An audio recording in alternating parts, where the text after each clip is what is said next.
کسی زمانے میں ایک بادشاہ تھا جو بڑا ہی نیک اور خدا ترس تھا۔ اس کی نیکی کی شہرت دور دور تھی۔ ایک دن اس کے دارالحکومت میں ایک فقیر آیا۔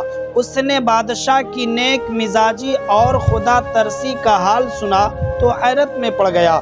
اس کی سمجھ میں یہ بات آتی ہی نہیں تھی کہ حکومت کا انتظام اور خدا ترسی ایک جگہ کیوں کر جمع ہو سکتے ہیں۔ حکومت تو بڑی ہی دنیا داری کا مشغلہ ہے۔ یہی دیکھنے کے لیے وہ دور دراز کا پیدل سفر طے کر کے آیا تھا۔ جب وہ بادشاہ کے محل کے دروازے پر پہنچا تو اس نے ادھر ادھر دیکھا کہ شاید کوئی دربان نظر آ جائے، لیکن وہاں کوئی نہیں تھا۔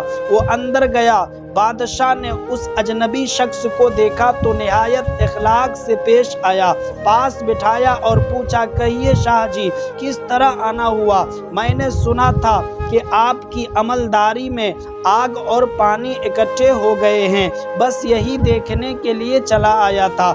بادشاہ فقیر کا مطلب سمجھ گیا اور مسکراتا ہوا بولا، تو دیکھ لیا؟ ہاں، فقیر نے بیزاری سے جواب دیا اور جانے کے لیے اٹھنے لگا۔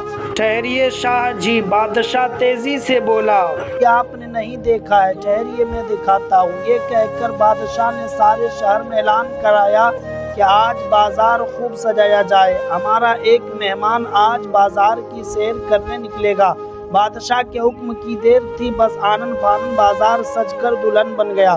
اب بادشاہ نے فقیر کے ہاتھ میں پانی سے بھرا ایک پیالہ پکڑا دیا اور جلاد سے کہا، جاؤ انہیں پورے شہر کی سیر کرا دو اور جہاں کہیں پیالے سے ایک قطرہ بھی پانی کا زمین پر ٹپکے انہیں فوراً وہیں قتل کر دینا۔ جب فقیر کو پورے شہر کی سیر کرانے کے بعد بادشاہ کے سامنے پیش کیا گیا تو وہ پسینے میں شرابور تھا۔ کہیے شاہ جی، آج بازار کتنا خوبصورت سجایا گیا تھا، بتائیے تو صحیح آپ نے کیا کیا دیکھا اور آپ کو کیا کیا پسند آیا؟ فقیر نے فوراً کہا، ارے ظالم، تو نے مجھے اس لائق رکھا ہی کب تھا جو میں شہر دیکھتا؟ میں تو بس اتنا ہی جانتا ہوں کہ سر پر ننگی تلوار تھی اور آنکھیں پیالے کے پانی پر جمی تھی۔ بادشاہ قہقہہ لگا کر ہنسا اور کہنے لگا، کہیے اب بھی سمجھ میں آیا یا نہیں؟ یہ ہے آگ اور پانی کا کھیل۔ فقیر کے ہونٹوں پر تو جیسے تالا پڑ گیا، وہ آنکھیں پھاڑ کر بادشاہ کو دیکھنے لگا۔ بادشاہ نے پھر کہا، ہاں، یہی راز ہے حکومت کے انتظام اور خدا پرستی کے یکجا ہونے کا۔ اگر خدا کا خوف دل میں ہوا اور اپنی ذمہ داری پر نظر جمی ہوئی ہو تو پھر دنیا کی کوئی دلچسپی تمہیں دین سے غافل نہیں کر سکتی۔ دین ذمہ داریوں کے پورا کرنے کا نام ہے، ان سے بھاگنے اور غاروں اور بیابانوں میں پناہ لینے کا نہیں۔